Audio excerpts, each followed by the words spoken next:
Bonjour, je m'appelle Jean-Philippe Marcoux-Fortier, je suis bibliothécaire à la Bibliothèque de Québec. Aujourd'hui, je vais vous présenter les coups de cœur bande dessinée sous le lampadaire.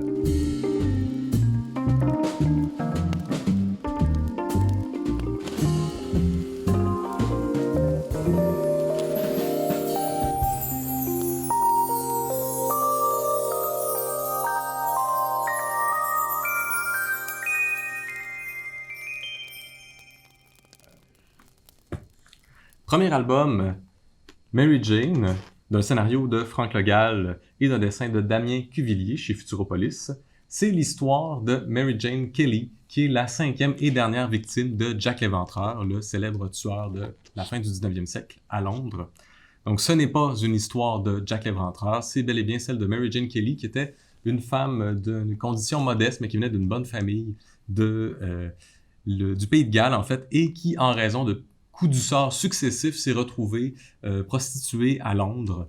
Donc, c'est plutôt, en fait, un projet qui visait à redonner une certaine dignité et une connaissance de ces personnes-là qu'on a longtemps oubliées dans l'histoire, notamment des gens des couches laborieuses du 19e siècle à Londres. C'est une bande dessinée qui est très humaine, mais aussi très dure et très crue.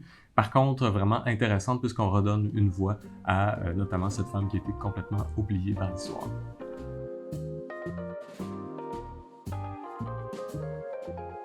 On enchaîne. Deuxième album de Tiburce Auger, publié chez Bamboo Éditions, collection Grand Angle. Ghost Kid, on est dans le western en fait, c'est l'histoire de Ambrosius Morgan, qui est un vieux cowboy en fin de carrière, et ça se passe à la toute fin de l'ère des cowboys, en fait en 1897, donc à l'époque où le Far West tel qu'on le connaissait était complètement à sa fin. Ambrosius découvre en fait qu'il a une fille d'une vingtaine d'années qu'il ne connaît pas, et cette fille, en fait, a été enlevée, ou du moins est disparue dans le Mexique en proie à la Révolution. Donc, ce vieux cowboy va quitter les neiges du Dakota du Nord pour le désert du Mexique. C'est plein de rebondissements. C'est un cowboy qui a plus d'un tour dans son sac, qui a tout un bagage d'expérience, et surtout, il n'a rien à perdre. Donc, c'est très intéressant et c'est délicieusement songé également.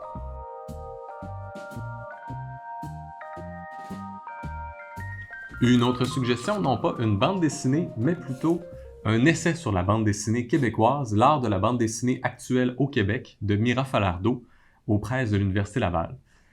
C'est particulièrement intéressant puisque Madame Falardeau, ce qu'elle fait, en fait, c'est qu'elle nous présente, dans un premier temps, l'histoire de la bande dessinée québécoise et les différentes publications, les différents éditeurs, le milieu, les genres, de manière assez générale, mais aussi, elle fait 30 portraits d'auteurs de bande dessinée du Québec, majoritairement des auteurs qui ont été actifs à partir de, donc, entre autres dans les années 2000-2010, pour de la bande dessinée pour adultes majoritairement. Donc c'est très intéressant. Pour chaque auteur, on présente une biographie, on présente également l'analyse d'une planche type, et au final aussi, on propose des pistes de réflexion pour le développement du 9e art au Québec.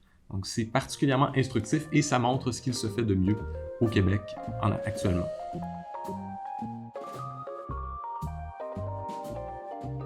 Donc, une autre suggestion en partie québécoise, celle-là, La Bombe, un album des scénaristes belges Alcante et Laurent-Frédéric Bollé, ainsi que du dessinateur québécois Denis Rodier, publié chez Glénat, qui a été publié pour les 75e anniversaire du largage des bombes atomiques sur le Japon.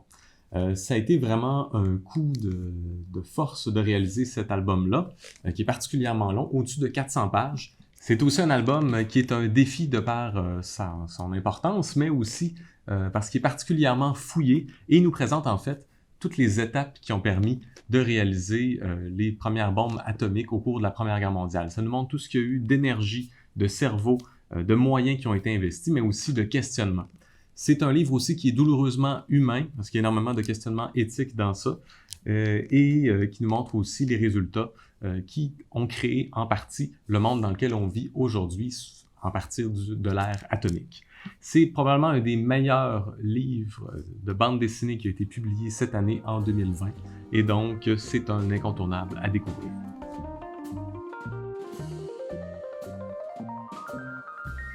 Finalement, une dernière suggestion qui est également un des meilleurs albums de bande dessinée de cette année, 2020. Également un des meilleurs en jeunesse, puisqu'il a gagné le prix de le meilleur album jeunesse à Angoulême début 2020. C'est Les Vermeils de Camille Jourdi aux éditions Actes Sud. C'est un album qui est particulièrement beau graphiquement, qui a été coloré à l'aquarelle. C'est l'histoire d'une petite fille, Jo, qui décide, assez dégourdie, de fuguer pendant une séance de camping avec sa famille, et elle se retrouve dans une forêt, on va dire, imaginaire, en fait. Elle suit des lutins pour finalement se retrouver avec des animaux qui tentent de combattre un méchant empereur Matou qui a emprisonné une partie de leurs congénères. Donc, Jo va se lancer avec eux à tenter de rescaper ces animaux-là, ses amis. Et donc, c'est particulièrement intéressant parce que les personnages sont surprenants, attachants. Il y a beaucoup de clins d'œil, autant pour les enfants que pour les parents dans cet album-là. En tant qu'adulte, moi, j'ai beaucoup apprécié le lire plus d'une fois, pour sûr que les enfants aussi vont l'apprécier. Donc, c'est ce qui conclut mes suggestions de lecture. Je vous remercie beaucoup. L'ensemble de ces albums sont empruntables à la Bibliothèque de Québec. Bonne journée.